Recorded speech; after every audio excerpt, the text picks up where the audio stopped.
Hi, this is Godfrey. Now we are in this video or the training. So I'm going to talk about the process here. So I've spoken about the problems that we've identified, and I'm speaking about the process. How then, based on the problems and that we have identified on your assessment feedback or results, then how do we take that and then build it into the process? So the question is, how do you then move from being a candidate to become a professional? And this, just want to give you a quick roundup about this process, how we can do that and help you to move from candidate to professionals. All right. So the first thing that we need to understand is we need to identify the problem, which we did, and this is based on your assessment that you have taken, the free assessment that you have done. It has produced the report, has given us these are the challenges you have. Then what is the process to help you to go to the prize, which is the EXA registration goal that you want to achieve.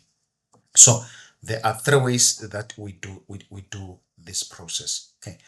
One, we need to first prepare you. Okay. This means that we need to help you to gather and document your work experience. All right.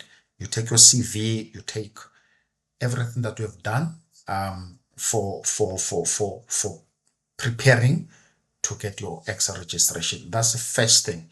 Because if you don't prepare and put your information in such a way that it will be easier for you to begin to document your planning around EXA registration, it becomes a challenge. I've helped people that have, by the way, you require a minimum of 3 years to register with EXA in terms of your engineering work experience. Okay.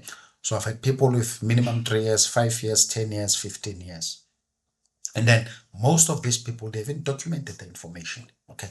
So when they come for advice to me, this is the first thing. Have you documented your experience? To have a book or a portfolio where you have kept this information so that we are able to take it and now and use it to write your application form. So my advice is for you is that once you plan to register with EXA, begin to document, begin to keep records of everything that you do, because that will help you once you get to the process of wanting to do your registration.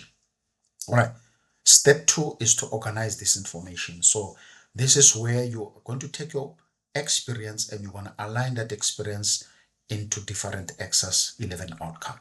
So outcome number one, do you have an experience where you have to identify problems, analyze these problems, investigate these problems, and so on and so on? So you've got to begin to take all this information and begin to align it, okay, with exercise 11 outcome. Because once you create that roadmap, it becomes easier then to start documenting your application form. So we want to help you to do that, okay?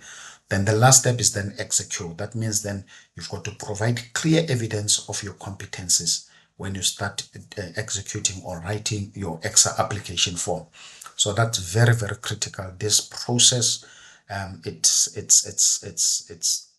it's the foundation that will help you to start writing your report. Because if you don't do these things, you are haphazard. Okay, you start going through the application form, you fill the application form, and you get to a point where you need to write the report. You're stuck. You're not clear where to start, what to say.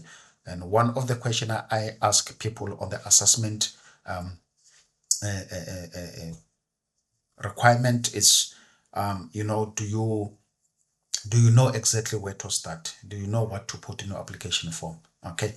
And because of this process, I've identified all these problems.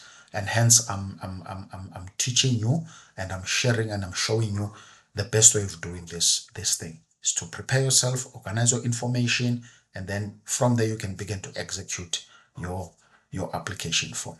All right. So I'll see you in the next video where I'm going to cover now the insights. Okay, things that I've seen as I coach and help people, advise people, and this is all around the EXA 11 outcome. I'll see you in the next video.